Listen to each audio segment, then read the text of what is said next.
Сәлем достар, сендер менен бүгін мен влогымдарға жалғастырамын. Достар, көптен бері видео шықпай кетті, оған балар ренжімейді деген ойдамын. Жаңа супер нақкіре дейтін бром қазірге дейін досым болып кетті. Сол маған айтты, видео шығарса, неге видео шығармайсың? Сосын ол маған пиар етті. Пиарыңа рахмет, дос. Короче, соған бүгін влог шығарып отырмын. Сол айтқаннан кейін влог вообще менің есімде де жоқ. Язып көргіш. Достар, рахмет. Маған подписаться етіңіздер. Көптен бері видео шықпай кетті. Түсінем, оған кешіріңіздер. Ал міне бүгін видео шығып жатыр.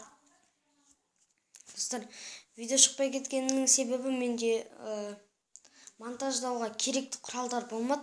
Сосын монтажды қайтем, андай интро деген жерді қайтем, бәрібір оның көп орын алып қалады деп ойладым, әлде қояйын ба деп ойладым. Сосын қоймай-ақ қоям дедім. Сосын бүгін міне түсіріп отырмын.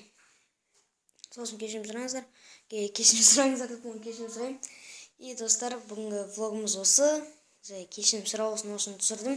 Ал енді қызықты влогтар, ойындар күте беріңіздер. Және де сендермен болған мен Ержан. Егер де видеоны ұнаса, лайк басып, және де каналыма жазыла беріңіздер. Сосын қоңырау басып қойыңдар. И давай, достар.